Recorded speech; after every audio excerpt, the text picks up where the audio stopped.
तो मेरे जीवन में आ गई, तो वो एक यूनिवर्सल एनर्जी है।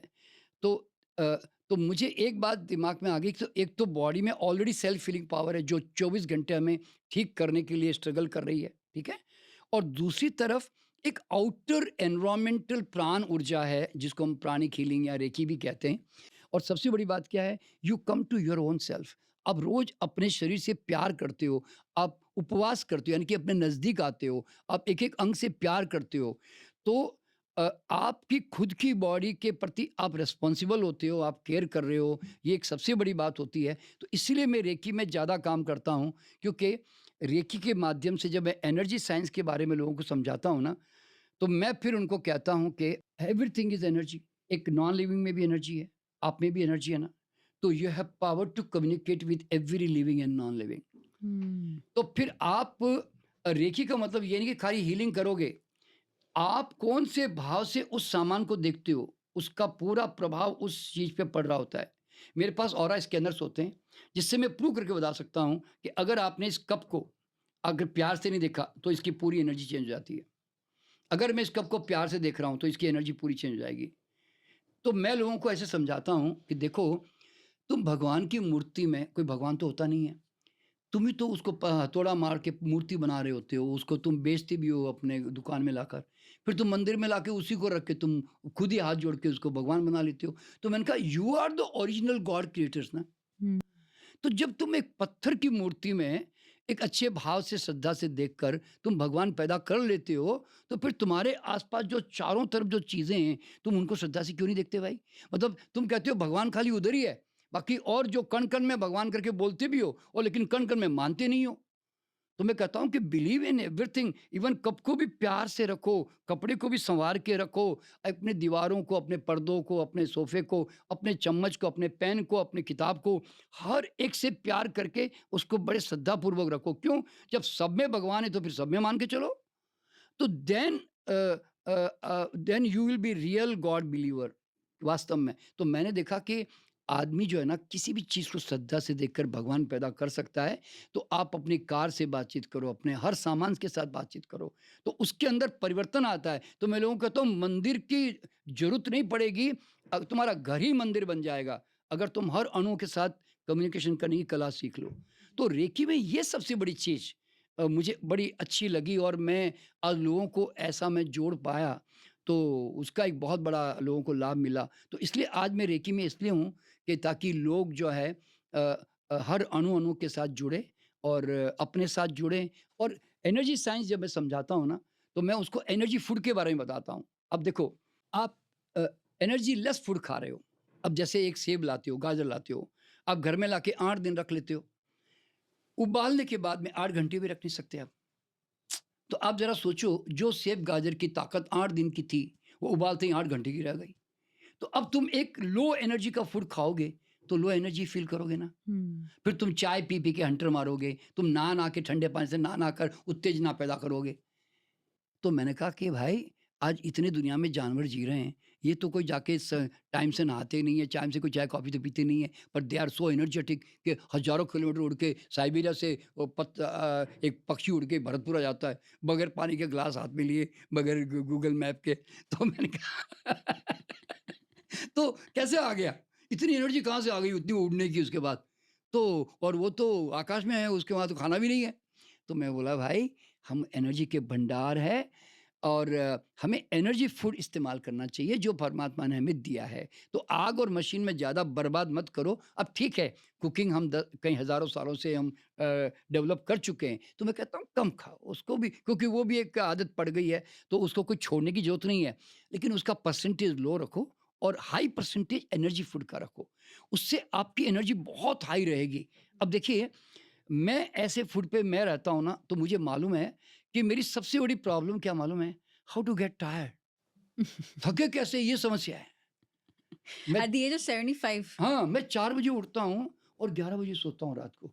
और वो भी सोता क्यों मालूम है? अब सब सो गए हैं, मैं जाके क्या करूँ? इसलिए सो जाओ। तो एक्चुअल में सच्ची बता रहा हूँ, जब आपकी बॉडी कम टॉक्सिक होती है ना, तो आपकी नींद भी बहुत कम होती है। हुँ। तो इस साइंस को जानते हुए आप जी रहे हैं, अब आपका क्या पर्पस ऑफ लाइफ है? अभी आगे जैसे आप वैसे भी सभी के साथ ये बाँट रहे हैं। अब आगे आप जैसे कोरोना भी आया, आपका पूरा ऑनलाइन में भी विस्तार हुआ, आपके इस ज्ञान विज्ञान को सभी तक पहुँचाने के लिए। अब आपका क्या आप क्या देखते हैं? What is your vision? देखिए, मैं इस फ़ील्ड में आने के बाद जैसे मैंने बताया कि मेरी 3 चीज़ की खोज थी कि व्हाई सिकनेस। तो बीमारी के बारे में मुझे ये समझ में आ गया कि शरीर को तो बीमार होने का शौक नहीं है। आपको बीमार पड़ने के लिए अच्छी खासी मेहनत करनी पड़ेगी। और अगर आप चाहो कि ना करूँ तो फिर आप बीमार नहीं पड़ोगे, पहली बात ये समझ में आ गया मुझे, ठीक है? और हमारा ओरिजिनल खाना क्या है वो मुझे पहचान में आ गया। फिर दूसरी बात मुझे समझ में आई कि यार आदमी अमीर क्यों नहीं बनता यार? तो मुझे ये देखने में आया कि यार अमीर तो हर आदमी बन सकता है। उसने गरीब बने के रहने के नियम अपना लिए हैं बस। मैं इसको यूँ कहता हूँ। आज देखिए ना, आज आप अगर कॉमन सेंस से सोचें, एक बनिया फैमिली होती है, वो बनिया फैमिली सब बिज़नेस ही कर रहे होते हैं और हम क्या कहते हैं ये तो बनिया है जी। तो भैया क्या वो कोई स्पेशल दिमाग लेकर आया है क्या? उनके पास खाली सोच ही तो है ना, माइंडसेट ही तो है ना, और एक नौकरी-पेशा खाली नौकरी करता रहता है। तो it is all your mindset. तो मैंने देखा कि कोई गरीब-अमीर करता नहीं है, it is all your belief, your mindset जो आप बचपन से बना के बैठ जाते हो। तो देखिए मैं खुद ना मैं बता रहा हूँ कि मैंने बताया ना कि जो चीज़ आज मैं कह रहा हूँ ना उसको मैंने जिया है। कैसे मालूम है? मैं एक ज़माने में 45 साल की उम्र तक मैं अपने आप को स्पिरिचुअल बोल के मैं बोलता था पैसों के पीछे क्या भागना, पैसा तो दुःख की जड़ है, ये पैसे वाले कौन से सुखी है, जितनी चादर उतना ही पाँव पसारो, संतोषम परमम धनम। और ये सब मेरे डायलॉग थे बता रहा हूँ एक ज़माने में। तो तो पैसा मैंने कभी ज़्यादा ध्यान नहीं दिया, तो इतना गरीब रहा कि मेरे बच्चों को स्कूल में डालना था तो पैसे भी नहीं थे, ऐसी हालत थी और स्कूटर भी नहीं था मेरे पास में। मैं ज्ञानी जेल सिंह का कंसल्टेंसी की मैंने, वेंकट रामन जी को कंसल्टेंसी दी मैंने, राष्ट्रपति भवन जाना पड़ता था, मतलब स्कूटर लेके जाना पड़ता था वहाँ पे। तो मैं सोचता था यार इतना नाम है, इतना सब बड़े-बड़े काम कर रहा हूँ, लेकिन साला पैसा नहीं है बस मेरे पास में। तो मैं फिर दिमाग में आया कि यार गलती हो गई, आई must become rich in my life. देखिए, पहले सोच पैसों के प्रति नहीं थी तो मैं पैसे वाला नहीं बन पाया। फिर सोच बदली कि no I must become rich now and I must create money in my life. तो मैंने कहा मनी कैसे पैदा होगा?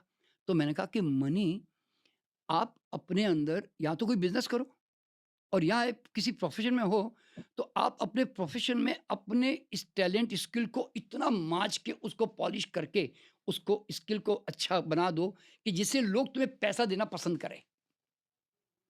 क्योंकि मैं बोला money is created by you, it money is a shadow.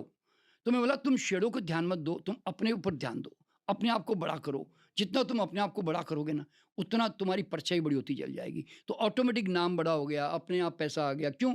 क्योंकि मैंने अपने आप को बड़ा किया। मैं आज भी even in 75 years of age ना, स्टिल अगर मैं अभी यहाँ से टैक्सी में 1 घंटा जाऊँगा ना, मैं और नए-नए लोगों के विचार, नए-नए ज्ञान, नए-नए थॉट मैं मतलब लर्निंग प्रोसेस और क्रिएशन का प्रोसेस, ये 2 मैं कभी नहीं रोकता।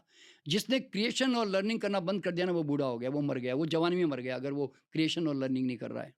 तो लर्निंग और क्रिएशन से क्या होता है आप जवान बने रहते हो, आप बच्चों की तरह एक्साइटेड रहते हो। तो मैं आज भी करता हूँ और मैं जानता हूँ जी मुझे सब मालूम है ना, वो आदमी मर गया, वो बूढ़ा हो गया, वो कभी आगे नहीं बढ़ता लाइफ में कभी भी। तो इसीलिए मैं नहीं जानता हूँ, मुझे और जानना है, तो फिर लाइफ और एक्साइटेड रहती है ना। तो आज भी उसके कारण मैं बड़ा बनता गया और आज मैं पैसों के मामले में इस हद तक करोड़पति हूँ। कितना करोड़पति बनूँ वो भी मैंने डिसाइड किया हुआ है, बता रहा हूँ मैं आपको। यानी कि हुँ, मैंने जान लिया कि यूनिवर्स तो पैसा देना चाहता है, तुम्हारे में लेने का दम है क्या? मैं हुँ, ऐसे सोचता हूँ। देखिए, पूरा जो ब्रह्मांड है ना, ये समृद्धि का सागर है। वो कहती है भैया मुझे क्या, तुम चम्मच लेके आओगे तो चम्मच लेके जितना जाओगे, कटोरी लेके जाओगे तो कटोरी जितना लेके जाओगे, बकेट लेके आओगे तो बकेट जितना। तो बोला बर्तन का साइज़ तो तुम डिसाइड करते हो ना भाई, कोई यू ओशन थोड़ी डिसाइड करता है। तो मैंने देखा कि हम अपने बर्तन का साइज़ हम ही छोटा-बड़ा करके बैठ जाते हैं। तो मैंने अपने बर्तन के साइज़ को बड़ा करता चला गया और उसमें भी एक लिमिटेशन बना दी, इतना बस यार इससे ज़्यादा मुझे माथापच्ची नहीं करनी, ऐसे बोलते हैं ना, तो वो भी डिसीज़न मेरा है। तो मैंने एक बात जान ली अच्छी तरह से कि परमात्मा यानी कि यूनिवर्स तुम्हें जीवन पर्यंत हेल्दी रखना चाहता है, दीर्घायु देना चाहता है, तुम्हें ब्रह्मांड तुम्हें रिच बनाना चाहता है, पर तुम रिचनेस के लिए तुम अपने आप को लायक नहीं बना पाते हो। तुम्हें परमात्मा आनंद में जीने के लिए प्रेरणा देता है, पर तुम सारे दुखी होने के सामान अपने साथ जोड़ लेते हो और दुखी होते चले जाते हो। तो मैंने देखा कि